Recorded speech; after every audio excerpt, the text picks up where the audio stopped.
오늘은 봉독해 드린 본문의 말씀을 중심으로 아버지의 마음이 있는 곳, 아버지의 마음이 있는 곳이란 제목으로 말씀을 전하도록 하겠습니다. 앞에 굳이 붙인다면 하나님 아버지의 마음 있는 곳, 하나님 아버지의 마음 있는 곳. 지난 3일밤 예배 때 예배를 마치고 하는데 3일밤 예배를 마치면 집사람이 요즘 최근 들어서 유독 하는 말이 있어요. 제가 신경이 많이 쓰는데 3일밤 설교할 때 몰랐는데 여기 이렇게 침이 그렇게 많이 나와요. 침이.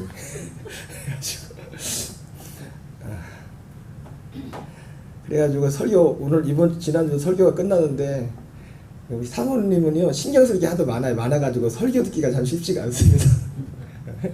양말은 제대로 신고 나왔는지 침은 안 흘리는지 예 저도 모르는데 막 침이 이 거품을 걸고 설교해 거품을. 왜 그랬나 봤더니 얘가 3일 수요일날 이제 배구를 하거든요. 다른 날보다도 땀을 많이 흘리니까 저도 모르게 물이 없었는지 이제 입에 이게 설교할 때 이게 침이 이렇게 거품처럼 이렇게 보였나 봐요. 저는 모르겠는데 그래서 집사람하고 얘기하다가 야 이 거품이 그래서 이제 생각나는 단어가 뭐냐면 개거품이 생각해요. 개거품이 개거품 그래가지고 떴나요? 그래서 얘기가 전개되면 개거품 얘기가 나와가지고 야 이게 개거품이 맞냐 개거품이 맞냐 예? 예?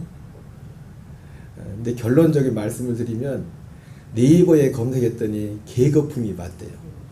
그랬더니 챗GPT에 말했더니 그게 그거래. 뭔 말인지 아세요? 그러니까 하나만 검색하면 안 돼. 네이버에서는 우리가 보통 개거품이라고 쓰는데 그게 틀리고 개거품이 맞고 그렇게 돼 있어요. 근데 챗GPT에 물어봤더니 개거품이나 개거품이나 똑같다 그러더라고요. 의미상으로 볼 때. 의미상으로. 그래서 저는 오늘 그래서 첫 번째 봤더니 개거품이 그래서 검색한 거를 한번 같이 보겠어요. 이게 도구가 아니라 크랩이냐 도구냐 네. 이게 개거품입니다. 개거품. 개가 거품을 넣어요. 제가 이러고 설교했나 봐요. 거품을 넣어서 개처럼. 그래서 이제 이거 네이버에서 검색하는데 개거품은 같이 읽어보겠습니다. 시작. 개거품은 사람이나 동물이 극도로 괴롭거나 흥분했을 때 입에서 나오는 거품 같은 침을 의미하며 개가 토하는 거품도 포함됩니다. 이는 관용구로 사용되며 실제 개의 생리적 현상과도 관련이 있습니다. 영어 자막은 있는데 사용 예시 사용 예시에 대해서 가져오겠습니다. 시작. 그 남자가 배고픔을 물고 달려들었다처럼 흥분한 상태를 묘사할 때 쓰입니다. 실제 개의 거품은 생존을 위한 필사적인 노력의 결과입니다. 이렇게 네이버에 이렇게 됐더라고요. 개거품. 그래서 제가 마음에 들었던 게 뭐냐면 근데 결론은 챗GPT는 개거품이나 똑같대요. 그러니까 누가 물어보면 이게 우리는 네이버 하나만 알면 우리 전사님처럼 개거품이요? 그러면 무식한 거야. 그것까지 말해놓고 야 저처럼 얘기해. 네이버에 검색했더니 개거품이 맞는데 챗GPT 했더니 개거품이나 똑같다더라 의미가. 물론 거품은 다르죠. 개의 거품하고 개거품은 다르지만 의미에 있어서는 똑같다. 그 의미에 있어서 그래서 근데 제가 굳이 처음에 검색했더니 이걸 쓴 거는 이 생존을 위한 필사적인 노력의 결과다. 제가 이게 마음이 들더라고요. 그러니까 생존, 이 목숨을 걸고서 필사적으로 그 결과란 것처럼 제가 3일밤 예배 때 물론 그거는 그날 땀을 유독이 많이 흘려서 그런 거지만은 개거품을 물고서 집사람 목에 그래서 제가 집사람하고 제목을 정했어요. 이제 3일밤 예배 때 전했던 말씀이 뭐냐면 말씀이 제목이 따로 있지만은 제가 전한 말씀이 뭐냐면 개거품 물고 전하는 복음. 제가 3일밤에 전했던 것이 개거품 물고 전하는 복음. 그러니까 그냥 우습게 얘기로 집사람하고 얘기를 했어요. 근데 그 개거품이라는 것이 무슨 의미인가? 얼만큼 이것이 간절한 것인가? 그래서 오늘 제목 아버지의 마음이 있는 곳 이것과도 관련이 있어요. 사실은 이 복음이 하나님의 마음은 아버지의 마음의 말이에요. 아버지 이 복음에만 아버지의 마음이 있어요. 아버지. 그래서 제가 한번 여러분들한테 3.1밥 예배 때 계거품 물고 설교했던 한 장면을 좀 보여주겠습니다. 내가 아무리 봐도 나는 거품이 안 물었던데 집사람은 계거품 물었다. 여러분 잘 보세요. 그러면 우리가 복음서가 불렀죠. 아버지 당신의 마음이 나의 마음이. 아버지의 마음이 어디 있을까? 하나님의 마음이? 하나님의 마음이요. 왜 나오세요? 우리가 인간적 입장에서 볼 때 가난하고 병들고 수양적으로 연약한 자들, 빠진 자들에게 하나님의 마음을 가지고 있겠죠. 그러나 그 모든 것을 다 합친 것보다 가장 큰 하나님의 마음은 아들 예수 그리스도. 예수를 통해서 하나님이 계획하신 이루고자 하는 거기에 아버지의 마음이 있어요. 우리가 뭐라 할지 아버지의 마음은 누구에 있다고요? 아들이 있어요. 아들 예수 그리스도가 그리고 그 아들 예수를 통해서 하시는 그 일. 우리 아들이 오늘 카톡이 왔어요. 아빠, 수술하고 나서 재활을 안 해가지고 생존과 재활을 하는데 지선으로 이제 얼마를 결제해 놨는가 8번을 해야 된다. 그래가지고 보험에다 탈까지 아빠 돈 좀 내놔라. 제가 그 재활 치료비에다가 한 5만 원을 또 보태서 보냈더니 애가 막 감동을 한다. 감동. 이게 아빠의 막 아빠의 아들에 대한 마음. 아니 보험 타다 준다는데 몰라? 줄지 안 줄지 모르겠는데 그건 전 상관없어. 안 줘도 괜찮아. 하나님 아버지의 마음은 아들에게 있어요. 아들에게. 아들 예수 있어요. 그리고 아들 예수를 통해 하시는 그 일에 오직 아버지의 마음이 거기에 있어요. 가난하고 병들고 세상적으로 정말 홀대받는 거기에 대해 하나님이 가슴 아파하지만은 그러나 하나님의 진짜 가슴 아픈 뭡니까? 이 예수를 통해 하시는 여러분 가난하고 병들고 고르치면은 하나님의 아들들도 그런 일들을 얼마나 많이 당했는데 네? 히브리서 11장에 나오는 사람들이 일적으로 뭐 얼마나 사람들한테 조롱받고 얼마나 현대받고 그러니 근데 하나님 아버지는 그걸 부끄러워하지 않았다고 했어요. 그거 짜내야 될 텐데 히브리 11장에 나오는 그 히브리 11장에 나오는 사람들이 어떤 사람입니까? 아들 예수를 통해서 하실 그 일을 기대하고 그걸 기다리고 있던 사람들이에요. 하나님 아버지 우리가 인간이 생각하는 그 마음이 아니라 예수를 통해서 우리에게 이루어지고자 하는 그 구원 오직 하나님의 마음은 거기에밖에 없어요.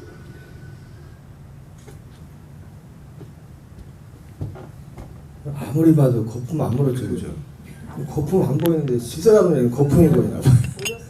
보여요? 아 그래요? 아 죄송합니다. 저 신경을 좀 쓰겠습니다. 사실은 이 영상 하나면 오늘 설교할 필요가 없어요. 아버지의 마음이 있는 곳. 오늘 설교 제목이 뭐예요? 네, 아버지의 마음이 있는 곳. Where that Father's heart in. 그 아버지의 마음이 있는 곳이 어디라고요? 아들, the son, God's son, and son's work. 그 아들이 하는 일. 하나님 아버지가 있는 그 마음은요, 아버지 마음이 있는 곳은 여러분 사람의 생각은 오늘 그 말씀에 얘기했지만 여러 생각이지만 딱 하나예요. 하나 진짜 아버지의 마음은. 이게 왜 이게 중요하냐? 하나님 아버지가 우리를 향한 마음이에요. 우리를 향해 가지고 있는 진짜 마음, 진짜 원하는 마음은 이 아들 그리스도에 가지는 그 마음과 관련이 있는 겁니다. 우리 디모데후서 3장 15절을 한번 같이 읽겠습니다. 시작.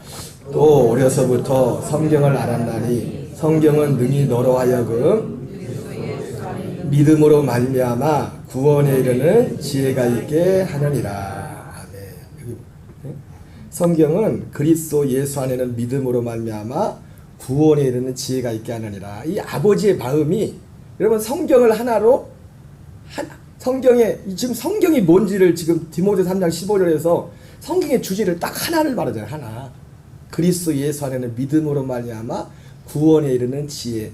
이 본문과 관련한다면 하나님 아버지의 마음은 진짜 마음은 뭐냐면 아버지의 마음은 우리 모든 사람들이 그리스도 예수 안에는 믿음으로 말미암아 구원에 이르는 지혜를 얻는 것. 이것이 하나님 아버지의 마음입니다. 모든 사람들을 향한. 근데 그 마음이 그것을 하신 분이 아들 예수 그리스도 통해서 하시기 때문에 아들에게 마음이 있다는 거예요. 아들에게. 아들과 그 아들이 하는 일에 대해서. 자, 그러면 오늘 성경을 통해서 아버지의 마음이 그 아버지의 마음이 어떤 것인가 한번 살펴보겠어요. 그 시작부터 여러분 이 아버지의 마음은 어느 날 갑자기 하나님이 시간 딱 지켜보다가 갑자기 이제 생긴 마음이 아니에요. 생긴 마음이 아니에요. 성경에 보니까 이 하나님 아버지의 마음은 창세 전부터 시작된 마음이에요. 창세 전부터. 언제부터 시작됐다고요? 창세 전부터. 에베소서 1장 4절 5절을 같이 읽겠습니다. 시작. 고 창세전에 그리스도 안에서 우리를 택하사 우리로 사랑 안에서 그 앞에 거룩하고 흠이 없게 하시려고 그 기쁘신 뜻대로 우리를 애정하사 예수 그리스도로 말미암아 자기의 아들들이 되게 하셨으니. 여러분 하나님의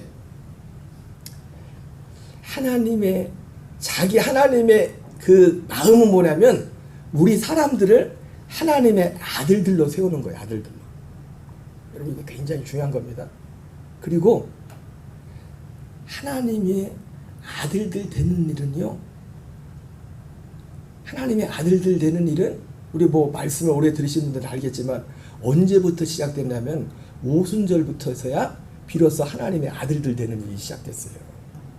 하나님 아들들 된다는 것이.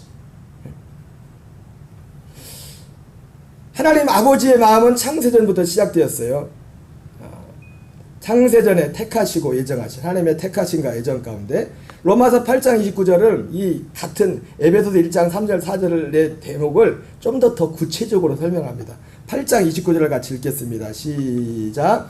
하나님이 미리 아신 자들을 또한 그 아들의 형상을 본받게 하기 위하여 미리 정하셨으니 이는 그로 많은 형제 중에서 맏아들이 되게 하려 하심이라. 예, 여기 보니까 미리 아신 자들을 미리 정하셨다 이러죠, 그죠? 이게 예정입니다. 미리 아신 자들을 미리 정하셨다.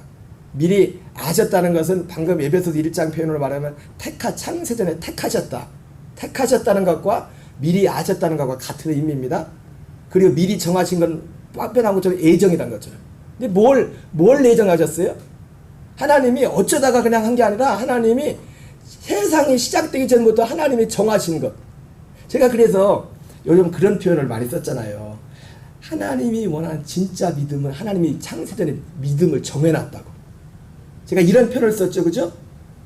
여러분 하나님이 원하는 그 뒤에도 보겠지만 도마에게 말했던 도마야 너는 믿음 없는 자가 되지 말고 믿는 자라고 데려갔을 때 그 믿음은 하나님이 미리 정해놓은 거예요. 이게 믿음이라고. 그 믿음이 뭐냐면 하나님의 아들 되는 믿음이에요.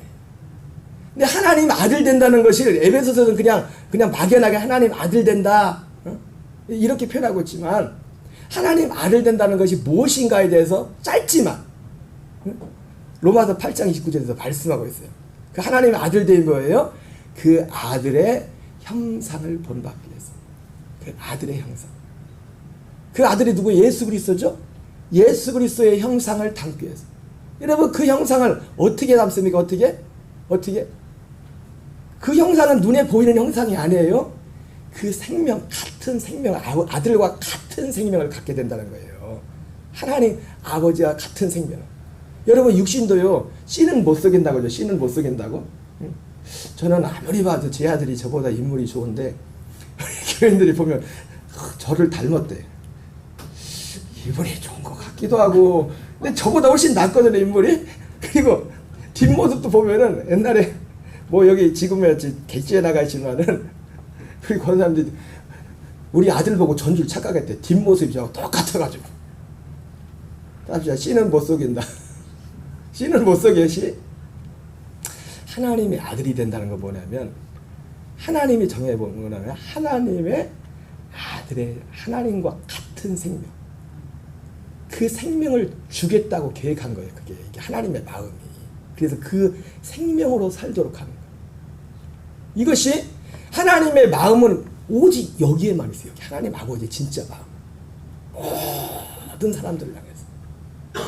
하나님이 뒤에도 보겠지만 우리를 이 세상에 보낸 목적이 뭐냐면 이것을 이루려고 보냈어요. 이것을 이 땅에 있는 거. 그럼 아까 말씀드렸지만은 근데 이것이 이 하나님의 이 마음이 창세에 시작됐지만 이게 시작되면서 그게 계속 그게 처음부터 그게 이루어진 게 아닙니다. 아까 말했죠? 이게 실제로 이루어진 건 얼마 안 됐어요. 인류 역사 가운데. 이 1990여 년 전에 그때부터 오순절부터 이 하나님의 약속이 성취되기 시작했다. 실제 이루어지는 아들들 되는 약속. 그리고 여기 보니까 하나님의 마음이 두 가지죠. 그 아들의 형상을 우리 면에서는 하나님의 아들의 형상을 본받는 것이고 미리 정한 거죠. 또 이걸 통해서 예수님은 많은 형제 중에서 맏아들이 되게 하는 거예요. 이런 하나님의 아버지의 마음은 여기에 있습니다. 이 아버지의 마음은 창세 전부터 시작돼요. 창세 전부터. 디도서 1장 1절 2절 같이 읽겠습니다. 시작. 하나님의 종이요 예수 그리스도의 사도인 나 바울이 사도된 것은 하나님이 택하신 자들의 믿음과 경건함에 속한 진리의 지식과 영생의 소망을 위함이라. 이 영생은 거짓 없으신 하나님이 영원전부터 약속하신 것인데. 자, 그래서 디도서 1장 1절 2절에 보면 여기도 뭐랍니까? 영원전부터 약속한 거라죠. 영원전? 영원전. 하나님의 이 마음이 언제부터 시작됐다고요? 창세전. 에베소서 표현으로는 창세전부터 시작된 마음이고 디도서 말씀으로는 영원전부터 시작된 마음이에요. 그것이 아까 말씀드린 것처럼 이것은 실제로 지금 이제 2000여 년 전부터 지금 이게 시작된 것이기 때문에 시작된 것이고, 그리고 지금 시작된 이 시점에서 이 오늘 디도서 1장에서는 뭐라고 하냐면 이것이 하나님의 마음이, 하나님의 마음은 어디에 있냐면 그래서 지금 진행되는 가운데 택하신 자들의 믿음과 경건함에 속한 진리의 지식과 영생의 소망을 위함이라.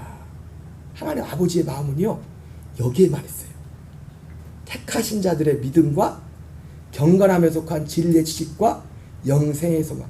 하나님이 이렇게 저렇게 해서 어떻게든지 사람들을 교회로 막 이끄시는 목적은 뭐냐면 사람들로 하여금 택하신 자들의 믿음과 경건함에 속한 진리의 지식과 영생의 소망, 이것으로 살도록 하기 위해서 이 자리로 하나님이 사람들을 불러모으신 것이고, 또 교회로 부름받은 분들에게 위해서 저를 세워준 목적은 뭐냐면 목적도 이것입니다. 하나님이 택하신 자들의 믿음과 경건함에 속한 진리의 지식과 영생의 소망을. 영생의 소망. 그 영생은 뭐예요? 하나님의 생명입니다. 하나님의 생명. 그 영생이란 말 속에는 이터널 라이프, 영원히 산다는 그런 의미도 있지만, 여러분 제가 항상 말씀드렸죠. 믿든 안 믿든 사람은 영원히 산다고. 영원히 살아요. 그리고 믿든 안 믿든 사람은 다 부활해요. 심판의 부활과 생명의 부활이 있을 뿐이지. 믿든 안 믿든. 영원히 사는 것은 믿든 안 믿든 다 누구에게는 영원히 사는 존재입니다.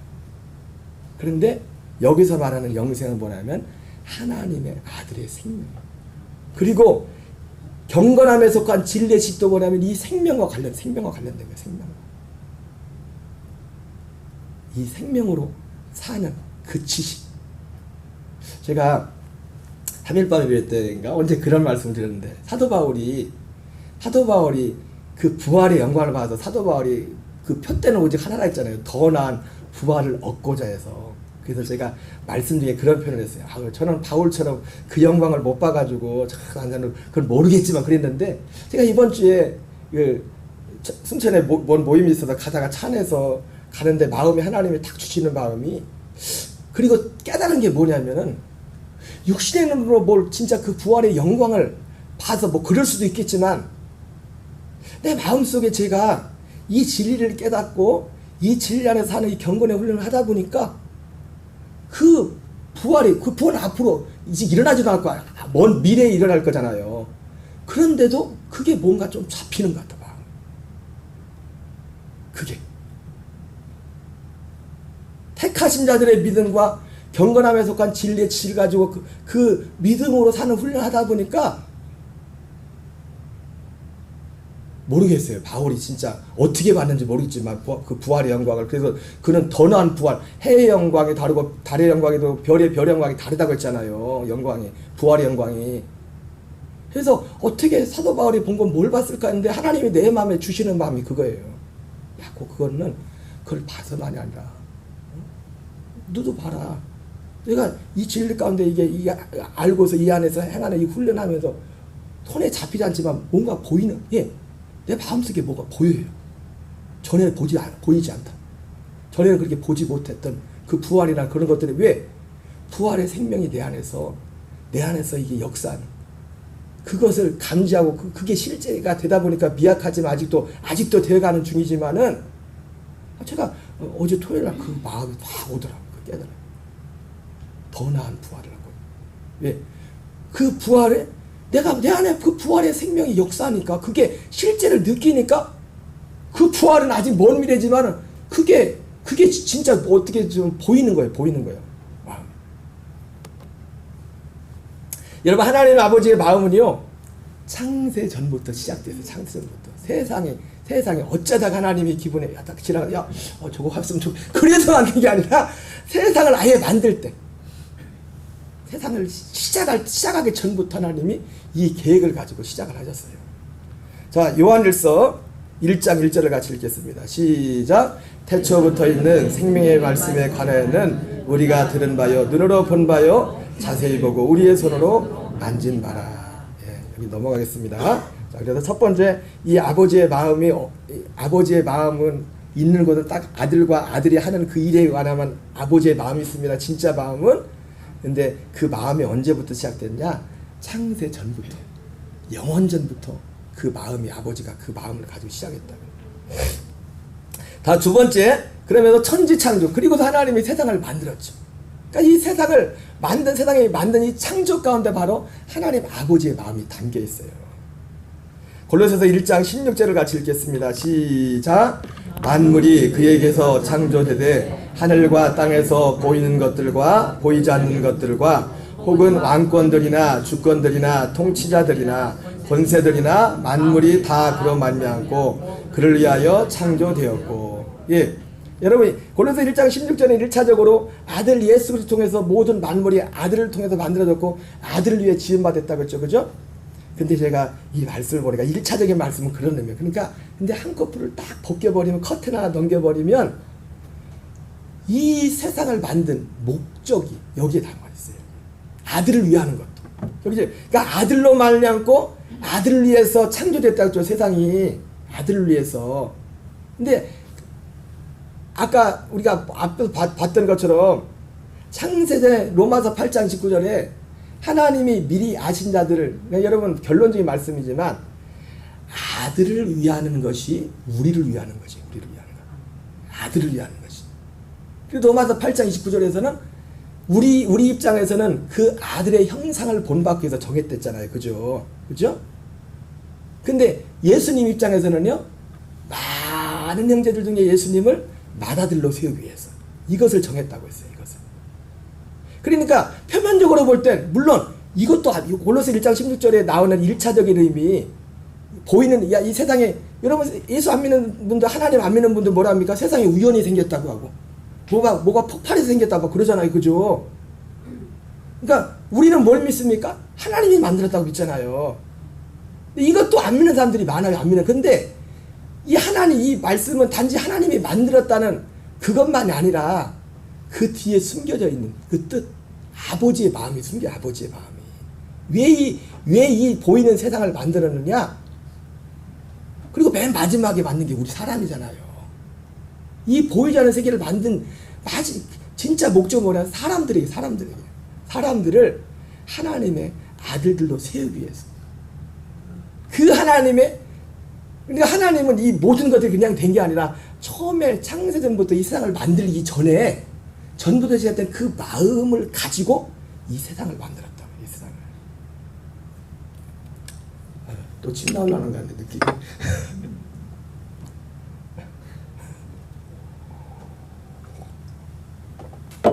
자, 히브리서 11장 3절도 같은 맥락에서 보면 됩니다. 시작.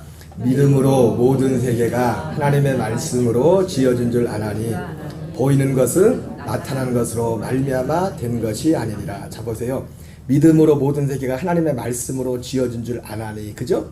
우리가 창세기 1장에 보면 하나님이 빛이 있으라 하나님 말씀대로 됐잖아요. 그죠? 근데 여기서 또 커튼 하나 딱 벗기면 하나님이 그렇게 말씀해서 세상을 만드신 목적이 뭐냐고요. 창세전에 갔던 그 아버지의 마음을 이루려고 이 세상을 만든 거예요. 여기 하나님의 말씀이라고 할 때는 하나님이 직접적으로 그 세상을 만드는 그런 행위 속에 역사했던 그 말씀이 있고, 그 말씀 전에 그렇게 야 빛이 있으라, 첫째 날 빛빛빛 만드신 하나님 말씀으로 이 세상을 만드신 주 찬양해. 그 다음 뭐예요? 있어요. 만들었는데 하나님이 그 말씀으로 그렇게 그 말씀으로 지었지만은 그 말씀보다 먼저 있었던 말씀이 있다고요. 그게 뭐예요? 앞에서 봤던 그 말씀이 하나님이 앞에서 금방 봤던 하나님의 마음이 있는 그 말씀, 창세전에 우리를 택하시고 하나님을 아들들로 세우고자 하는 아들의 형상을 본받도록 영원전부터 하나님이 약속하신 택하신 자들의 믿음과 경건에 관한 지식과 진리에 관한 지식과 영생에 관한 소망, 이것을 살도록 하게 하고 하나님이 영원전에 약속했던 이 약속의 말씀이 먼저 있었다고요. 먼저. 뭔 말씀인지 아세요? 잘 들으셔야 돼요. 잘 들으셔야 된다고. 잘 들으셔야 돼요.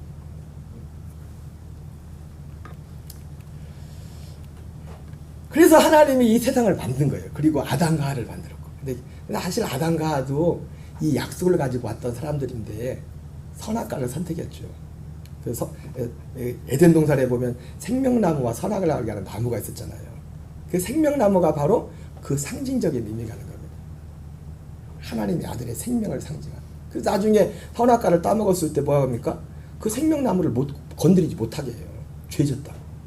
생명나무를 자, 어쨌든 이렇게 아담과가 범죄에서 철저히 타락해서 하나님을 대적하고 약속을 버리고, 약속을 버렸을 뿐만 아니라 진짜 짐승만도 못한 그런 사람들의 삶을 살아가지 않습니까? 바로 죄를 짓다가자. 여러분, 하나님의 선과 죄는 한 끗 차이입니다. 한 끗 차이. 뭐 긴 게 아니에요. 아담이 가인을 낳았을 때 가인과 아벨 사이에 그렇게 비하고 살인 사건. 라멕은 와가지고, 라멕이 뭐랍니까? 나 건드리면 그냥 안 놔둬. 가인 건든 사람은 7배인데 나 건드리면 77배야. 이 사람의 죄악성이라는 것이, 악함이라는 것이 하나님의 약속을 떠났을 때 상상 이상이에요.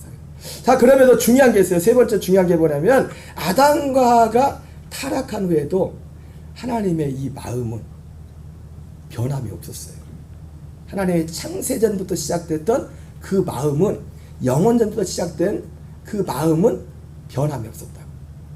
이걸 비유적이지만 갈라디아 3장 17절에서는 이렇게 표현합니다. 갈라디아 3장 17절을 같이 읽겠습니다. 시작. 내가 이것을 말하노니 하나님께서 미리 정하신 언약을 430년 후에 생긴 율법이 폐기하지 못하고 그 약속을 헛되게 하지 못하리라.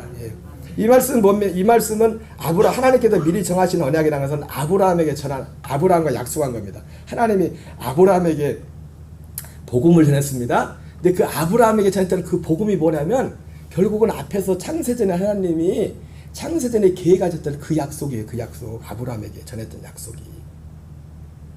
근데 어쨌든 이 갈라디아 3장 17절에서 하나님께서 미리 정하신 언약을 430년 후에 생긴 율법이 폐기하지 못하고 그 약속을 헛되게 하지 못한다. 이거 뭐냐면, 이 율법이 그 약속을 430년 전에 그 약속을 폐기하지 못한다는 겁니다. 그 약속은 여전히 유효하다는 거예요. 여전히. 이 말씀은 뭐냐면, 아담과 하와가 죄를 졌을지라도 하나님께서 가지고 있었던 그 약속은 여전히 유효하다는 겁니다.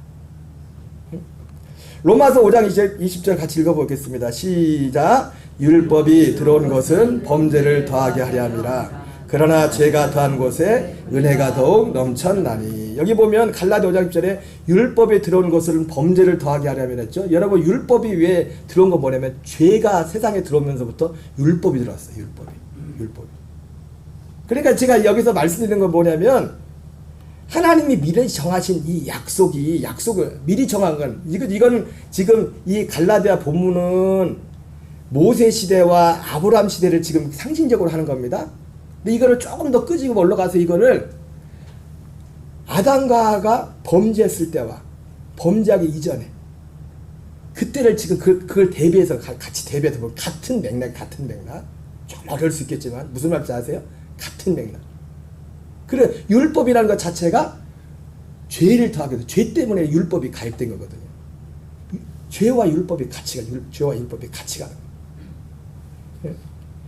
핵심은 뭐냐면 인간이 범죄하고 난 후에도 하나님이 창세 영원전에 약속했던 그 아버지의 마음은 변하지 않았다는 겁니다. 그 계획은 여전히 유효한. 그 계획은 뭡니까? 예, 우리를 미리 택하신 자들을 아들들로 세우기 위해서 예정하신 것. 미리 아신 자들을 그 아들의 형상을 본받기 위해서 미리 세우신 그거. 그 하나님의 그 약속, 그 계획은 변한 게 없다는 겁니다. 여전히 유효하다는 겁니다. 그 말씀을 하는 겁니다. 그 말씀. 자, 그래서 히브리서 1장 1절 2절. 그래서 하나님께서는 이 일을 실제적으로 계속해서 이 일을 진행합니다. 히브리서 역사 가운데 히브리서 1장 1절 2절 같이 읽겠습니다. 시작. 옛적에 선자를 통하여 여러 부분과 여러 모양으로 우리의 조상들에게 말씀하신 하나님이 이 모든 날 마지막에는 아들을 통하여 우리에게 말씀하셨으니. 자, 히브리서 1장 1절 2절은 이 성경의 이것도 핵심 같은 겁니다. 그러니까 타락한 후에 범죄한 후에도 뭐 했어요? 하나님의 약속은 계속됐댔죠, 그죠? 하나님 아버지의 마음을 계속됐다고. 그 마음을 전했던 하나님 아버지의 마음을 전했던 사람들이 누구냐면 선지자들. 그래서 옛적에 선자를 통하여. 그래서 성경에 나오는 대표적인 선지자가 누굽니까? 첫 번째 옛적의 선지자. 여러분이 지금까지 들었던 말씀을 총동원해서 한번 상상을 해보세요. 성경에 나오는 제일 첫 번째 선지자가 누굴까? 네? 히브리서 11장을 가지고 한번 해봅시다. 제일 첫 번째 선지자. 지금 히브리서잖아요, 그죠? 아벨이 제일 먼저 나오잖아요. 아벨부터 어디까지? 세례요한은 안 나오지만 어쨌든 수많은 사람들이 나와요. 수많은 사람들. 그 선자를 통하여 여러 부분과 여러 모양으로 말씀했는데 딱 하나만 말씀했어요. 그 아버지. 그 하나. 결국은 그 하나님 아버지께서 창세전에 영원전에 계획하셨던 그 일에 관한 일을 말씀했다. 그 일에 관한 일을. 여러 부분과 여러 모양으로. 여러분, 제가 여러분들한테 말씀을 전하면서도 여러 모양으로 전하잖아요. 그죠? 여러 부분으로. 그잖아요. 근데 하나. 저는 여러 가지 말을 안 가지만 하나를 말해요. 저도 계속 하나를. 히브리서 1장 1절 2절 다시 한번 읽어보겠습니다. 시작. 옛적에 선자를 통하여 여러 부분과 여러 모양으로 우리 조상들에게 말씀하신 하나님이 이 모든 날 마지막에는 아들을 통하여 우리에게 말씀하셨으니. 여기서 아들은 누구예요? 예수 그리스도죠, 그죠? 그리고 이제 이 시대의 아들은 누굽니까? 내가 아들. 진짜 이 약속을 믿어서 이걸 믿어서 아들 된 사람들이 여러 부분 여러 모양으로 선자를 전했던 아들 예수님이 전했던. 그리고 아들은 예수님은 많은 형제들 중에 맏아들이랬잖아요. 그러니까 맏아들이 뭐예요? 둘째, 셋째 계속 아들이 있다는 거잖아요. 둘째 아들은 누구예요? 셋째 아들은? 예수님의 12째 아들이 둘째 아들, 셋째 아들 들어가는 거예요. 그 사도들이 처음 예수님 말고 하나님의 아들들로 세워졌다고요. 그들이 이 약속을 믿어서 그들이 처음으로 거듭났다고. 왜? 그전에는 거듭나는 일이 없었어요. 거듭난다는 게 뭐예요? 이 약속이 이루어지는 게 거듭난 거예요. 이 약속이 아들 되는 것, 아들의 생명을 받는 것. 그래서 로마서 8장 13절에 그걸 뭐라고 표현했어요? 성령의 처음 익은 열매를 받았다. 이건 아들이라고. 여러분, 이거 다 눈에 보이지 않는 겁니다. 보이지 않는 건데 이건 너무너무나 엄청난 거예요. 천지개벽할래. 나만 혼자 천지개벽할래. 여러분들, 응? 우리가 가서 막 지금 뭐 돈 얼마 벌고 뭐하고 그거하고는 비교할 게 못 되는 거예요. 이거는 이런 진리라는 것이. 자, 누가복음 16장 27절 29절 한번 읽어보겠습니다. 시작. 이르되 그러면 아버지와 구하노니 나사로를 내 아버지 집에 보내소서. 내 형제 다섯이 있으니 그들에게 증언하게 하여 그들로 그 고통받는 곳에 오지 않게 하소서. 아브라함 이르되 그들에게 모세와 선자들이 있으니 그들에게 들을지니라. 여러분 이 누가복음 16장을 여러분 잘 하듯이 부자와 거지 나사로의 얘기죠. 그죠? 부자는 죽어서 음부에 가고 거지 나사로는 아브라함의 품에 들어가는데 음부에서 고통 중에서 그 부자가 저 멀리 아브라함의 품에 있는 나사로를 보고서 너무 고통 중에서 아브라함을 부릅니다. 아버지 아브라함이요. 그 나사로를 보내요. 그 손가락으로 물 한 모금만 찍어 내 혀를 서른하게 해주십시오. 이렇게 요청한단 말이에요. 그때 아브라함이 뭐라고 합니까? 예, 너는 세상에 있을 때 너는 좋은 것을 받았고 나사로는 고난을 받았으니 너는 지금 거기서 고통을 받는 것이 당연하다. 그러면서 그리고 너와 우리 사이에 큰 구렁텅이 있어서 여기서 너에게 건너가도 갈 수 없고 여기서 저기 건너갈 수 없다. 그랬더니 이 부자가 그러면 두 번째 구합니다. 두 번째가. 여러분 제가 새벽에도 그런 말씀드렸지만요. 하나님은요. 이 세상에서는 이 세상에 우리가 육신을 있는 동안에는요. 그 사람이 믿든 안 믿든 한없이 자비하신 분이에요. 이 땅에 있을 동안에는. 그래서 사도 베드로도 말하잖아요. 하나님의 인자하심에 대해서. 그러나 우리의 생명이 딱 끊어지는 순간 그때는 상황이 달라요. 하나님의 진짜 자비하심이란 것은 우리가 지금 육신의 생명이 있는 동안이에요. 이 기회의 시간. 그렇게 자비하신 분이 물 한 모금도 찍어서 그 요구를 들어주질 않아요. 그 요구를. 여러분 하나님을 오해하시면 안 됩니다. 사람들이 하나님을 사랑의 하나님에서 너무 오해하는 게 많은데 이게 사랑의 하나님이에요. 여러분 그 사랑의 하나님을 만나시기 바랍니다. 성경이 말씀하시는 그 사랑의 하나님을 만나요.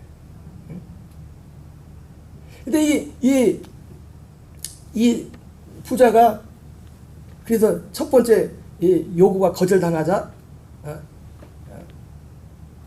27절 19절 방금 읽었죠, 그죠? 다시 한번 읽어볼까요? 시작. 이르되 그러면 아버지여 구하노니 나사로를 내 아버지의 집에 보내소서. 내 형제 다섯이 있으니 그들에게 증언하게 하여 그들로 이 고통받는 곳에 오지 않게 하소서. 아브라함이 이르되 그들에게 모세와 선자들 있으니 그들에게 들을지니라. 이 말을 해요. 그랬더니 또 뭐라고 합니까? 아닙니다. 죽은 사람이 살아나면 들을 거라고 또 말해요. 그랬더니 아니야. 죽었다가 사람이 살아갈지라도 모세와 선지자에게 듣지 않으면 안 믿을 거야. 그랬어요. 안 믿을 거야. 여기 참 중요한 게 있는데. 자, 그러면 이 부자가 여기 이 본문을 가지고 부자가 낙원에 가지 못하고 음부에 간 이유가 뭘까요? 예? 여기 답이 있죠. 여기 27절 29절 답이 뭐예요? 왜 부자는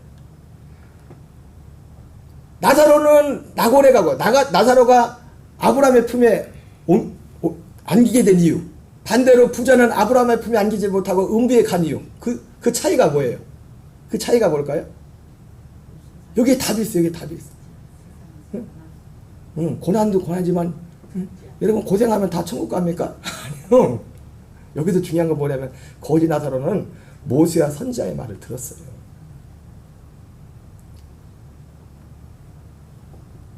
부자는요. 여러분 부자라 지옥 가고 거지라 천국 가다 그건 아닙니다. 오해하지 마세요. 아브라함이 얼마나 부자였는데요. 이삭과 야곱이 얼마나 부자였는데요. 그런 뜻이 아니에요. 그런 뜻이. 그래서 중요한 건. 그리고 거지 나사로가 고난을 당했다고 한다면 그 고난은 뭘까요? 이 말씀 때문에 고난당했겠죠. 그리고 이 말씀 때문에 고난당했던 건 여러 가지 의미가 있지만 병들고 고통스럽고 잘 들어보세요. 고통스럽고 그런 환경에서도 그것 때문에 내 인생이 뭐야? 나는 왜 이거밖에 그렇게 살지 않고 하나님이 주신 진짜 그 약속을 바라보면서 비록 몸은 병들고 힘들었지만은 그게 고난이란 말이에요. 그걸 하나님이 고난이라고 하지. 고난 나오면서 내 팔자는 왜 그래?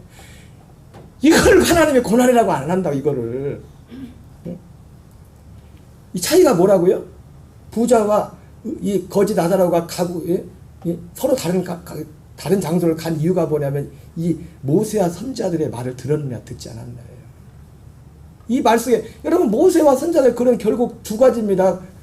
여러분 결국 구약시대나 제가 새벽에 말씀드린 신약시대나 똑같이 구원은 뭐냐면 하나님의 약속을 믿음으로 구원을 받아요. 구약시대는 약속이 이루어지지 않지만 그 이루어질 약속 그걸 말합니다. 신약시대는 그 약속을 이루어지 실제로 그 약속 속에 살아가는 거. 지금은 왜 현재를 지금 구원을 왜 이렇게 자꾸 말하느냐? 지금은 지금 이 시대는 지금 구원이라는 건 지금 구원받는 시대예요. 지금 죄에서 구원받는 시대고 지금 하나님과 함께 사는 시대라고 지금 살아서 이 시대는 오순절부터 성경이 그렇게 우리에게 말씀하였다고요. 그렇게.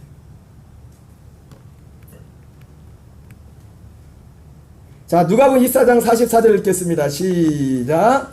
또 이르시되 내가 너희와 함께 있을 때 너희에게 말한 바 곧 모세의 율법과 선자의 글과 시편의 나를 가리켜 기록된 모든 것이 이루어져야 하리라 한 말이 이것이라. 그래서 예수님 직접 말씀했죠. 누가 24장에서 모세의 율법과 지금 아까 그 부자 그 음부에서 모세와 선자에게 들을지라 했잖아요. 사실은 모세와 선자들이 하는 말이나 사도들이 하는 말이나 내용은 똑같아요. 내용은 어떻게 보면 사도들이 바울이 가는 건데 뭘 전했어요? 하나님께 대한 회개를 전했죠, 그죠? 그리고 예수 그리스도에 대한 믿음을 전했죠, 그죠? 지난주 설교했던 것처럼 그 믿음 중에서 택하신 자의 믿음 중에서 결국 마지막 핵심은 뭐였어요? 예수 그리스도에 대한 믿음이었잖아요. 그 믿음의 내용. 근데 그 전제되는 게 뭐예요? 하나님께 대한 회개. 회개. 근데 오늘 누가복음 24장 44절에서 예수님께서 다시 한번 읽어볼게요. 시작. 또 이르시되 내가 너희와 함께 있을 때 너희에게 말한 바 곧 모세의 율법과 선자의 글과 시편의 나를 기록해 기록된 모든 것이 이루어져야 하리라 한 말이 이것이라 하시고. 여러분 시편은 주로 누가 많이 썼죠? 다윗이요. 다윗도 선지자입니다. 다윗은 선지자라고 하는 성경에 아브라함도 선지자고 예수님이 말씀했잖아요. 예수님. 선지자들은 우리가 생각하는 것처럼 막 따라 몇년 며칠에 가면은 뭐가 잘 될 거다 이런 게 선지자가 아니라 성경이 말하는 진짜 선지자는 오실 예수 그리스도에 대해서 외쳤던 사람이 선지자들이에요. 사도는요 오신 예수 그리스도 그분과 함께 사는 그분과 하나 되는 사람들이 전하는 똑같은 것처럼 똑같은 거를 오직 예수 그리스도 그분을 통해서. 예수님께서 그러잖아요. 모세의 율법과 선자율과 시편에 누구를 가리켰대요? 나를 가리켜 기록된 모든 것이 이루어져야 하리니. 그러니까요.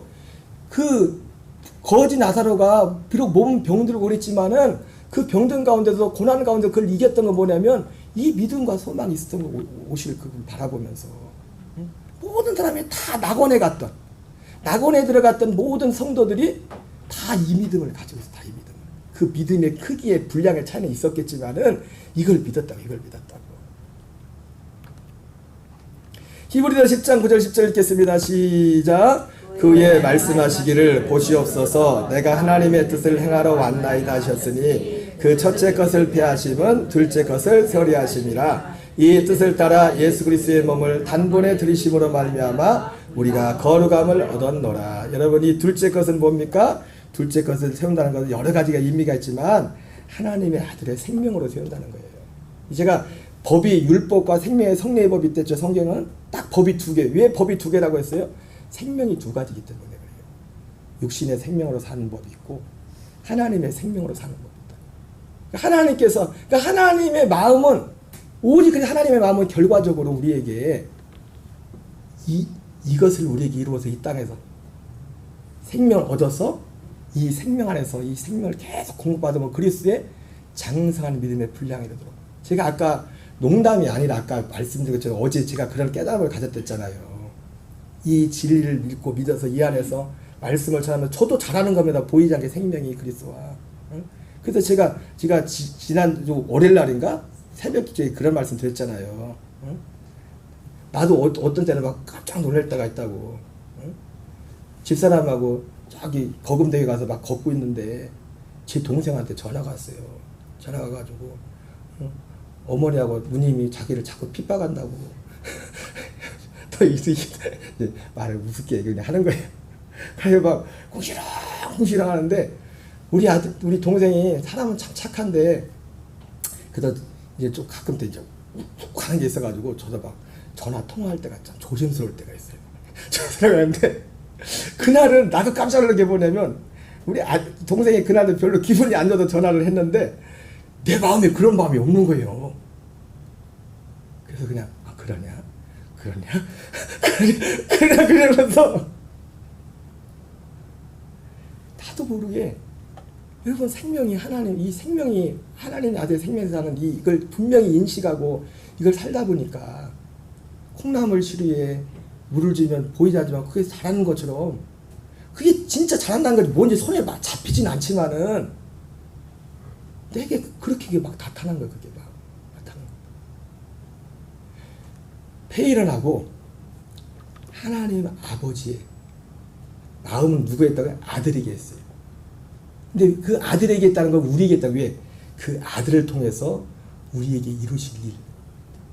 지금 할 수가 다 없겠네. 그 일을 위해서. 거기에 하나님 아버지의 마음이 있어요. 시간이 많이 지나서 우리 네 번째 단락만 좀 보고서 마치겠어요. 여러분 그러므로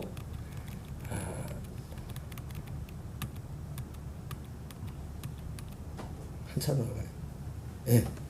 끝날까지 전해야 할 아버지의 마음. 마태복음 24장 14절 읽겠습니다. 시작. 이 천국 복음이 모든 민족에게 증언되기 위하여 온 세상에 전파되리니 그제야 끝이 오리라. 보세요. 하나님 아버지의 마음이 담긴 것이 그걸 천국 복음이라고 한다고요. 하나님 아버지. 여러분 죄송합니다. 이게 사실은 양이 엄청 많은 거예요. 제가 그래서 굉장히 중요한 거 순간 빠진 게 많아요. 빠진 게 많아. 근데 지금 어떤 요지를 말하는 거예요. 요지를 양해하시기 바랍니다. 제가 언변이 없어가지고 이걸 제대로 하려면 좀 참 많이 걸리는데 요지 핵심은 뭔지 알겠죠? 핵심은. 자, 그런데 이것이 불행하게도 고린도 4장 3절 4절 같이 읽겠습니다. 시작.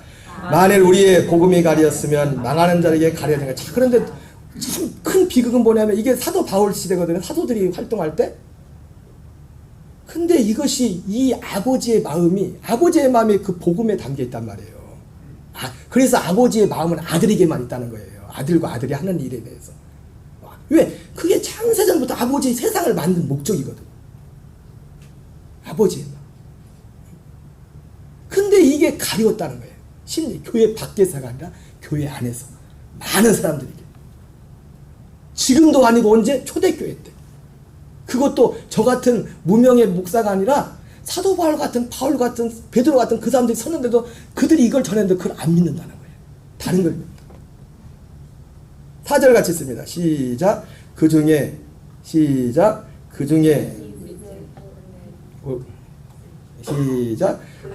이 세상 신이 믿지 않은 자들의 마음을 혼미하게 하여 그리스도의 영광의 복음에 광채가 비치지 못하게 하느니 그리스도는 하나님의 형상이니라. 하나님의 형상. 아까 그 아들의 형상을 본받게 미리 정해졌잖아요.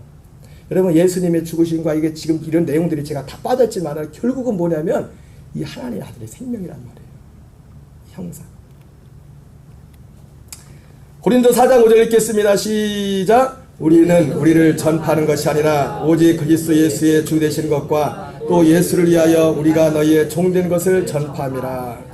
여러분 그러므로 우리를 전파하는 것이 아니라 우리는 누구를 오직 그리스도 예수의 주 되신 것과. 이건 뭐냐면 여기서 말하는 그리스도 예수님 누구를 말하는 거냐면 이 일을 지금 제가 말한 이런 일을 행하시는 그리스도를 말하는 거예요. 그분을 전했다는 거예요.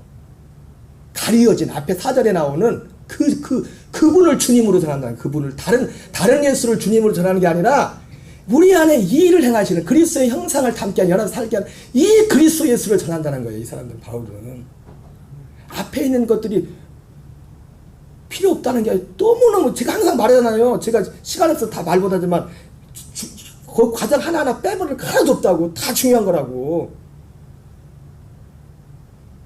우리는 이 아버지의 마음이 이 복음에 담겨 있단 말이에요. 그러려면 오직 이 복음을 전해야 되고 앞에서는 그걸 천국 복음이라 했고 그래 또 뭐예요? 중요한 것은 이 복음을 전하는 사람은 예수를 위하여 우리가 너희의 종된 것을 전파합니다. 여러분 웬만하면은 세상적으로 누군가 이기려고 하지 마세요. 따라합시다. 지는 게 이기는 거다. 싸우는 거 보면 막 뭐 진리 갖고 싸우는 것도 아니야. 교인들 보면 여러분 진리 때문에 싸웁니까? 부부 싸움할 때 진리 때문에 싸워요? 어이 당신 그렇게 믿으면 안 되고 그거 싸우냐고요? 보면 별것도 아니에요. 별것도. 근데 뭔 마음에 여러분 이 복음이 전해지려면요 여기 말하잖아요. 두 가지 조건. 이 주님 이 그리스도를 주로 전해야 되고 나는 당신의 종입니다. 옆에 분한테 하세요. 난 당신의 종입니다. 딸랑딸랑 딸랑. 제가 시간이 좀 지났지만 영상 하나를 좀 보여줄게요. 47초짜리인데 미국의 어떤 졸업식인데 딱 보는 순간에 또 아시는 분 있을지 모르지만 그냥 입을 다물고 그냥 보시기만 하세요. 보여주는 이유가 있으니까.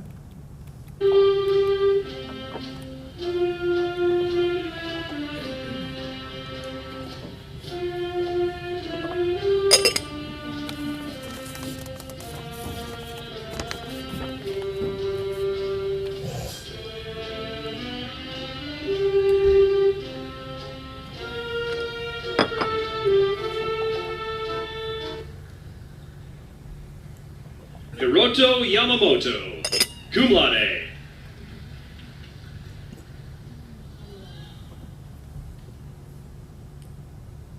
Gina Yu, summa cum laude.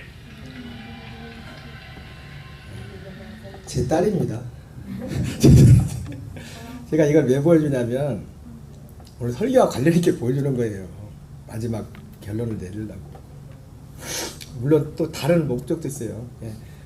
제 딸 본 적 없죠, 그죠? 여러분 목회자 가정을 위해서 기도해 주셔야 됩니다. 5월달에 졸업식했는데 참 감사하게 여러분들 기도해 주시고 그래서 참 감사합니다. 다시 한번 감사하는데 미국하고 우리나라하고 시차가 우리가 거기에 12시간, 13시간 차이 나요. 그래서 세상에 좋아진 게 뭐냐면 생방송으로 그걸 볼 수가 있어요. 그래서 제가 이날이 우리 시간으로 주일날이고 거긴 토요일이었거든요. 토요일이었는데 제가 새벽 3시부터가 4시부터 2시부터가 3시부터 일어나서 봤어요. 3시간을 봤어. 3시간. 3시간 봤는데 47초 나왔어 우리 딸. 근데 3시간을 보면서도 내가 3시간을 왜 봐요? 그거? 우리 딸이 있으니까 아들이 있으니까. 여러분 아들 하니까 뭐 여자분들도 섭섭해하지 마십시오. 아들이나 딸이나 똑같습니다. 딸이 있으니까 그걸 본다. 딸이 있으니까 아버지의 마음은 어디에 있어요? 아들에게 있다고. 아들에게. 그렇게 여기 이렇게 많은 사람이 있지만 자기 아들에게 있다. 아들. 하나님 아버지의 마음은 아들 그리스도에게만 있다. 그분이 하시는 일이에요. 그리고 보세요. 3시간. 난 3시간 할 줄도 몰랐어요. 근데 나올 때까지 봐. 나올 때까지. 누구 나올 때까지? 나올 때까지. 근데 그 수고가 전혀 수고스럽죠. 그것도 주일날 내가 주일날 새벽에 그런 일을 안 하거든요. 새벽 3시부터 6시까지 그걸 봤다니까요. 3시간을. 나오나 안 나오나. 무슨 말이냐? 아버지의 마음이는 오늘 디모데 3장 15절 그리스도 예수 안에는 믿음으로 말미암아 구원에 이르는 지혜가 없게 하느니라. 이 믿음을 정말 가져서 이것으로 사는 것을 알기 위해서 47초를 위해서 거의 3시간을 그것을 허비하다고 생각하지 않는 것처럼 지난주에 제가 오수 10수 얘기했잖아요. 그죠?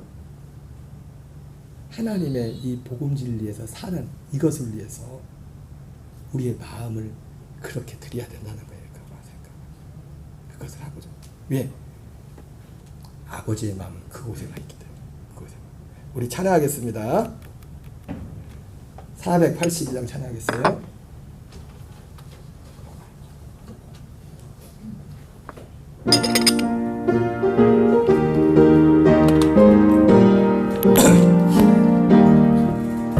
잠들